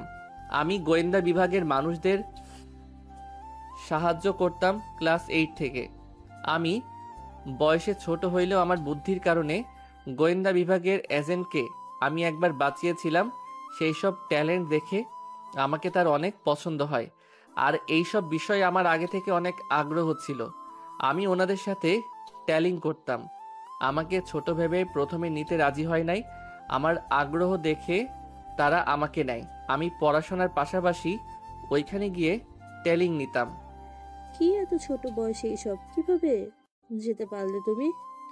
ছোট আম্মু, পুরোটাই বলতে দেন, তারপর বল। 10 থেকে 6 মাস ওইসব বাদ দিয়ে পড়াশোনা নিয়েছিলাম। 2 মাস ছুটি পেয়েছিলাম। ওই 2 মাসে 3টা কেস আমি সমাধান করতে সাহায্য করছি। তারপর সবাই আমার উপরে ইমপ্রেস হয়ে গেছিল, আর আমাকে ক্ষমতা দেওয়া হয়েছিল, আর সবাই আমাকে অনেক ভালোবাসে, বিশ্বাস করে। আর আমি যেভাবে থাকতাম, আমাকে ধরার মতো ক্ষমতা কারো ছিল না। সেই দিন সব সমস্যা হয়ে যায়। রাগের বশে নিজের পরিচয়টা উচ্ছেদ হয়ে যায়। ওই কলেজের একজন RS কোম্পানির মালিককে সব বলে দিলে আমার উপরে হামলা করে, আর আমাকে বাঁচাতে রাফি ইভাকে সরিয়ে দিয়ে আমাকে নিয়ে চলে যায়। আর আমার অবস্থা বেশি ভালো ছিল না। এখান থেকে যাওয়ার পর আবার অ্যাক্সিডেন্ট হয়ে যায়। ভাগ্যক্রমে আমি বেঁচে যাই। মাথায় অনেক আঘাত পাওয়ার কারণে পাগল হয়েছিলাম। 2 বছর যখন ঠিক হইলাম, তখন বস ছাড়া কেউ জানতো না। সবাই জানে আমার স্মৃতিশক্তি নাই। 3 বছর আমার শত্রুদের আরও কেস রহস্য বের করছি। এতদিন আমি দেশের বাহিরে ছিলাম, 1 বছর আগে দেশে এসেছি। সব বুঝলাম। 1 বছর আগে দেশে আসলে তুমি আমাদের সাথে কেন দেখা করো নাই? আমি চাইলে দেখা করতে পারতাম না। আমার পিছনে সব সময় শত্রু লেগে আছে। আমার জন্য আমার ফ্যামিলির কোনো মানুষের ক্ষতি হবে এইটা কখনোই আমি মেনে নিতে পারবো না। আর এখন মোটামুটি আমার আর একটা মিশন আছে, সেইটা শেষ হইলে আমার কাজ আমি ছেড়ে দিব। ভাইয়া, তুমি যদি এত সাহসী হও তাহলে বড় আব্বু যে আমাদের ওপর অত্যাচার করতো, তাহলে তুমি কিছু বলতে না কেন? সব সময় মার খেতে। উনি আমাদের গুরুজন, আর সব ভাবতাম উনি যেমন হোক আমাদের তো খাওয়াচ্ছে পড়াচ্ছে। আর তোকে নিয়ে ভাব কোথায় যাব আমি? আমি একা হইলে কবে ওইখান থেকে বের হয়ে আসতাম। তোকে নিয়ে বিপদে আরও পড়তে চাই নাই, তাই আমি সব সহ্য করে গেছি। তোর নিরাপত্তার কারণে আমি সব মেনে নিয়েছি। আব্বু থেকে বড় আব্বু অনেক ভালো আছে। আব্বু অনেক ভালো ভাইয়া। আব্বু তোমার খুনের কারণ বড় আব্বুকে ভেবে বড় আব্বুকে খুন করে জেলে গেছে। আর আব্বু আমাদের অনেক ভালোবাসে। সেদিন ছাদ থেকে আব্বু আমাদের বাঁচিয়েছিল, আমাদের জায়গায় অন্য বস্তা রেখেছিল।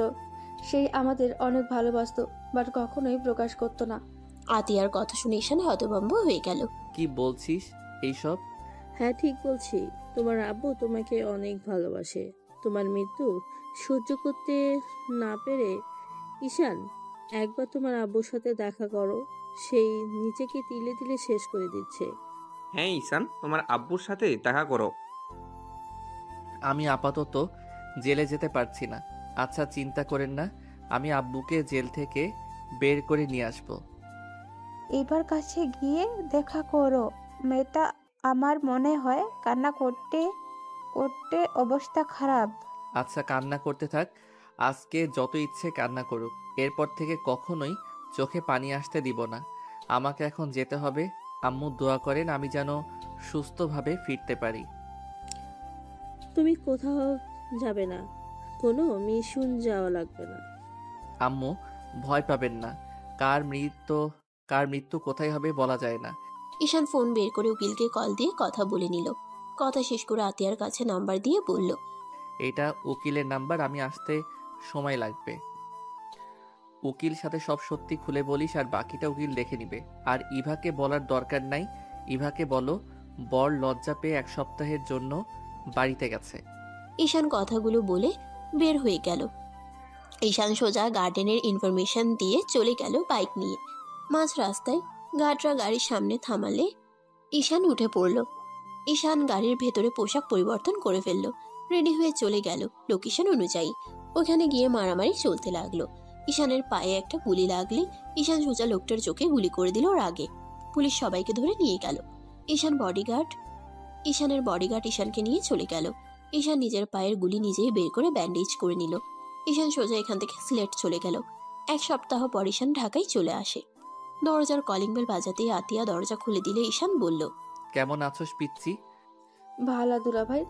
ফালতু কি বলিস? ও আতিয়া হাসতে হাসতে বলে, নতুন জামাই ভেতরে আসেন, সবাই আপনার জন্য অপেক্ষা করছে, শুধু আপনার বউ ছাড়া। মা তোর ভাবি কই গেছে? রুবেল দরজা লাগিয়ে রেখেছে, যখন শুনছে তুমি আসবে দরজা খুলছে না। হি হি হি, আমার পরিচয় তো দেশ নাই, তাই তো? দেয় নাই। ঈশান ভিতরে ঢুকতেই ওর আব্বুকে দেখলে ওর আব্বু দৌড়ে এসে ঈশানকে জড়িয়ে ধরে কান্না করতে লাগলো। ঈশানের পায়ে ধরতে যাবে, ঈশান সাথে সাথে বলে, আব্বু কি করছেন? এভাবে কান্না করবেন না প্লিজ। ঈশানের আব্বু কান্না করতে করতে বলে, আমাকে ক্ষমা করে দে বাপ। আমি বাবা হয়ে তোদের উপরে হওয়া অত্যাচার করা দেখেও চুপ ছিলাম। নেশা যেন আমার কাছে বড় হয়ে গেছিল। আব্বু অতীত ভেবে লাভ নাই, এসব বাদ দাও। নতুন করে জীবন শুরু করা ভালো। ঈশান সবার সাথে কথা বলতে লাগলো। সবার সাথে কথা বলা শেষ করে রাত 11টার দিকে ঈশান ইভার রুমের কাছে চলে গেল। ঈশান দরজায় নক করতে থাকলো। ইভা ভিতর থেকে চুপচাপ বসে আছে। ঈশান জোরে জোরে নক করলে ইভা বিরক্ত হয়ে দরজা খুলে দিয়ে পিছনে ঘুরে হাঁটতে হাঁটতে বলে, দেখেন, আমি আপনাকে কখনোই ভালোবাসতে পারবো না। আমি শুনেছি আপনি অনেক সহজ সরল, বাট আমাকে ক্ষমা করবেন। আমি আপনার ভালো স্ত্রী হওয়ার মতো মেয়ে আমি না। আমার কাছে আসার চেষ্টা করলে আমি আপনাকে আকাশের তারা বানিয়ে দেব। বিছানার উপরে দেখছেন চাকুগুলো, সব একদম ঢুকিয়ে দেব। তাই শোনেন, আমাকে যত তাড়াতাড়ি পারেন ডিভোর্স দিয়ে চলে যান। ইভা কথাগুলো বলতে লাগলো। ঈশান মিটিমিটি করে হাসতে লাগলো। ঈশান আস্তে আস্তে দরজা লাগিয়ে দিলে বা ভয় পেয়ে গেল। সাথে সাথে চাকু হাতে নিয়ে তাকাতেই ইভার হাত থেকে চাকু পড়ে গেল। ঈশান আস্তে আস্তে হেঁটে চাকুগুলো পা দিয়ে সরিয়ে দিয়ে ইভার 2 কাঁধে হাত দিয়ে ঠোঁটে আলতো করে কিস করে বলল, বউ, আমি আপনাকে ডিভোর্স দিতে পারবো না, চাকু দিয়ে না, আপনার ভালোবাসায় মরতে চাই। ইভা